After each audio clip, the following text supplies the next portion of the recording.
Hi, Islamic Dad here. If you enjoy this channel, please subscribe. It does help me out a lot. I'm going to do a video on the phases within a relationship with a narcissist.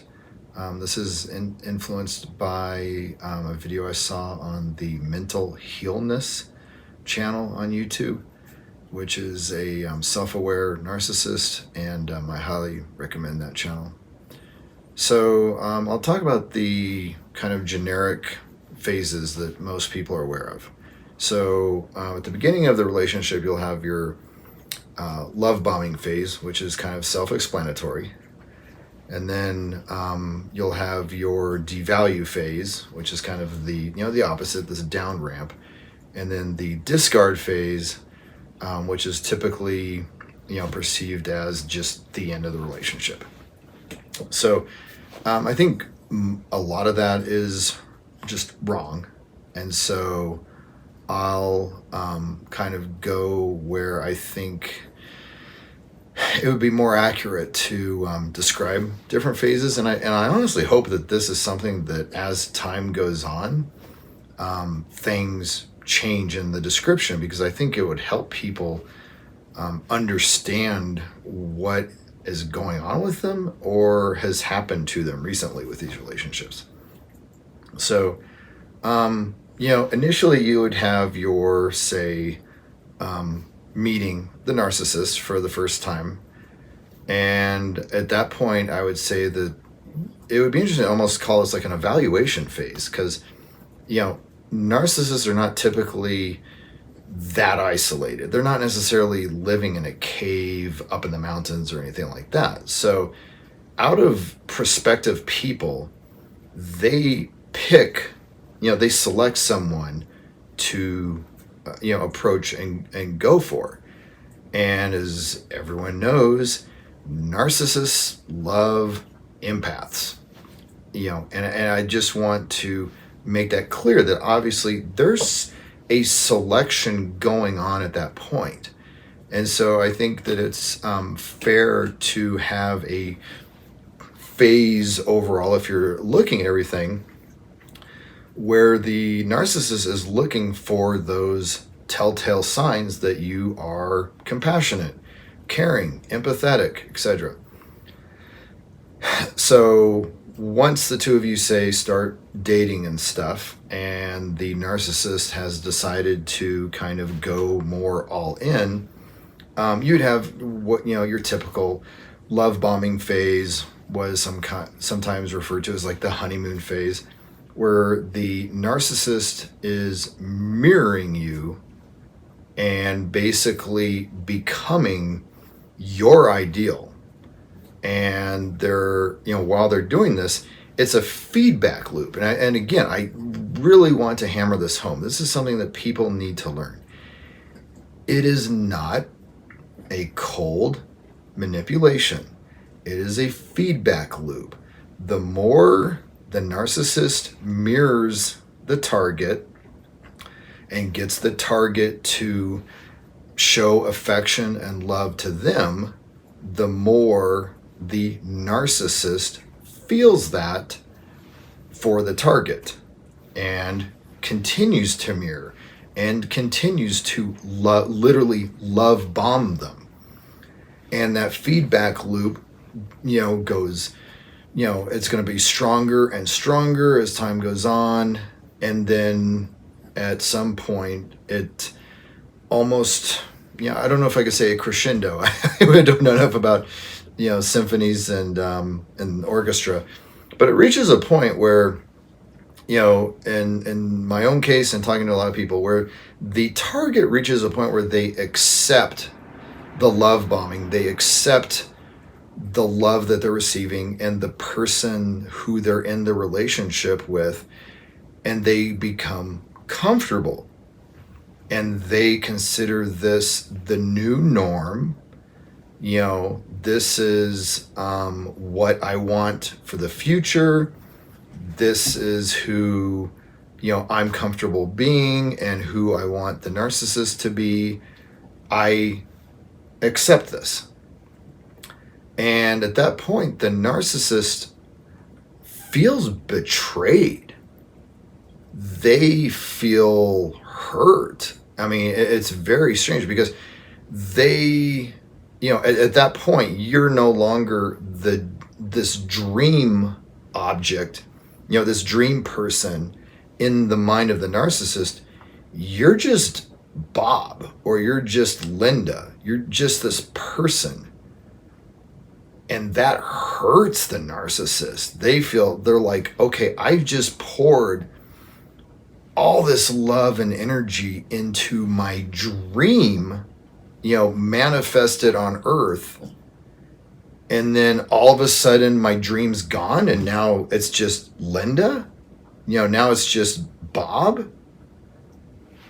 They feel so and again, they feel a betrayal.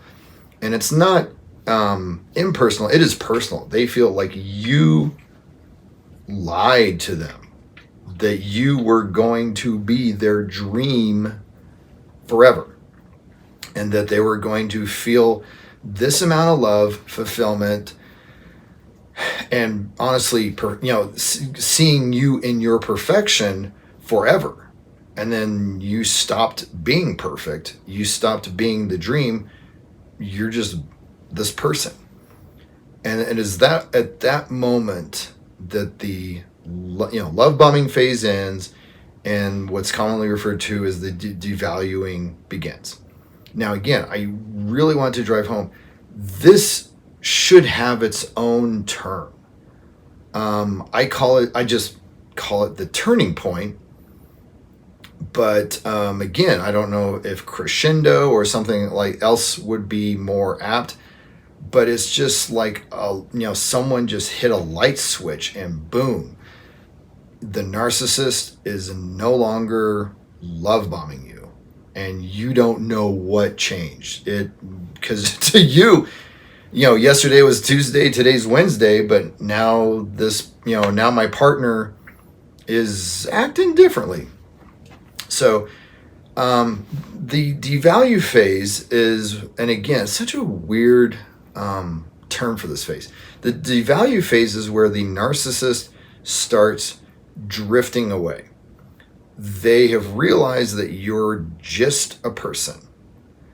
That said, they don't, and this is to be clear, they don't end the relationship the day after the love bombing ends. And I think we should stop using terms that imply that, because that's not what happens at all. The narcissist knows you're no longer perfect, you're just a human being, but they don't run away. And the thing is, there's still this level of emotional investment with their target. And if you want to call that, love or feelings, that's fine. And if you don't, that's fine too. But on this, externally, that's how it still looks. And to me, I'm very much a believer in if it, walks like a duck, quacks like a duck. If the narcissist is acting like they're in love with you still, do we really need to come up with new words? I mean, we can just call it like, the drifting of love. Like maybe it's love, but instead of 100%, it's 95. And so there's the devalue phase. I don't know how long that phase lasts for everyone else. Months, years, decades. In my most recent relationship with the covert narcissist, it lasted about 2 to 3 years. And it was just this slow, decay, this slow drifting apart. But the thing is that the narcissist, while it was not at love bombing phases, it was still wonderful. I mean, that's the thing. For 2 years after the love bombing ended, we were still making music and camping and going to restaurants and having adventures and, going across the country, going to Las Vegas. I mean, it was wonderful. It was not the same as it was during the love bombing phase, but it was still damn good. And this is where I thought that mental healness really hit the nail on the head. was that he referred to as what he called the emotional discard. And so I experienced that big time. So what it is, like, you have your what's called devalue phase. So you have your devalue phase, where the narcissist slowly drifts out of love with you, and you can see it and you can feel it, and it's just kind of odd and strange. You don't necessarily know exactly what's going on, and that will continue for me, last, like, again, 2 years. And then there's a day when it is like the narcissist just hits a light switch, and they're still there in the relationship physically. They're still saying hi. I mean, you guys are still having sex. You guys are still going to the movies or whatever, but they're dead inside. I referred to it as being in a relationship with a mannequin. It looked like my girlfriend. She talked like my girlfriend, but there was just dead eyes. There was no spark in her eyes. She had no spirit, no soul at all. It was just this body just going through the motions, just going through the world. And, I think terming that emotional discard is amazing. It is so accurate to what happens and also how it feels. And also making it clear that the narcissist is still in the relationship with you physically. If you guys live together, they're still there. And if you guys are still dating, she still goes dancing with you sometimes and goes to the movies. There's no expression on her face. There's no joy in her voice. There's no sparkle in her eyes. Her body's there, but her spirit, her soul, gone. And so I think that it would be much more accurate if we started acknowledging this as a separate and distinct phase. That you have a phase where you have the devalue, or as the narcissist drifts out of love, and then a point where, for whatever reason, the narcissist just hits that off switch and emotionally disconnects from you 100%. And it is the creepiest thing in the world. And as much as I tell people, hey, I miss the love bombing phase. Honestly, everyone should go through it once, because it's heaven on earth. There is nothing like the love bomb phase. Nothing. And on the flip side of that, I don't wish the emotional discard on anybody, because I'm getting choked up right now. It hurts like hell to see someone who you would live or die for, and they're just a mannequin. Their spirit, their soul's gone. They are just flesh and bone and nothing else. Just, they blink, they breathe, and that's it. There's no emotion, no emotional connection at all. And it hurts. So I think that it would be good to have a new phase that we acknowledge and define as that.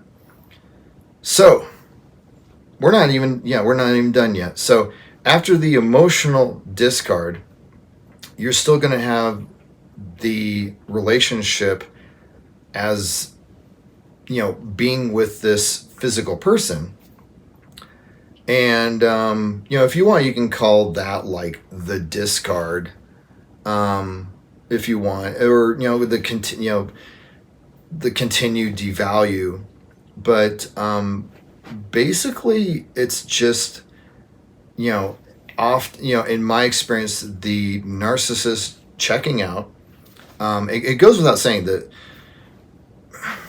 People have hypothesized that one of the reasons that the emotional discard happens at the point that it does has nothing to do with the target. It has everything to do with the narcissist finding a new main source of supply. At that point, they no longer need you in that capacity. They want to keep you on. Maybe they need you to, grab those boxes from up, at the top of the closet, or maybe they need you to fix their computer, or maybe move a couch. I mean, at that after the emotional discard, you're there for utility only, and even then, it's not going to be very often. They'll be like, "Hey, can you come over and help me move my couch?" And then once you do, they're like, "Okay, thank you, bye." That's it. You are pure utility after the emotional discard, and that they are getting their emotional supply elsewhere. Whether that's sexually cheating or getting external validation or emotional affairs. Honestly, it could be any of those. Narcissists are very different in that way. Supply comes in many, many different forms, and what may work for one narcissist may not work for another, and vice versa. But so you have that period after the emotional disconnect where you're still, quote, in the relationship, meaning, just physically. And then finally it reaches its end, where either you get to the point where you just feel so gross, defeated, disgusted, and you can't live another day like this, and so you leave. Or it might be something where you catch the narcissist lying or cheating, and you say, maybe you confront them and they blow up at you. And then you have to, basically end things on that note.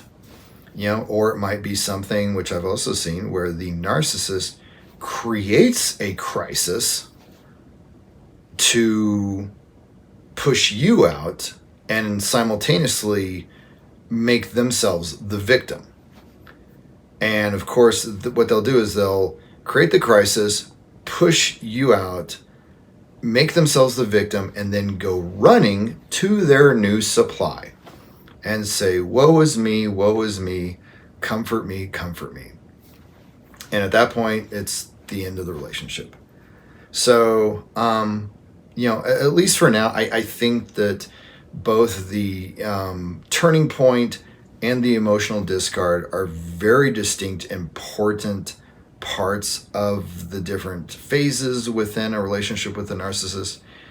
And I think it would be very helpful to people if we acknowledged them and helped them understand what was going on during those times, honestly, so they can heal, so they can understand what happened, heal, and put it behind them and move on with their life. So hopefully this has been helpful.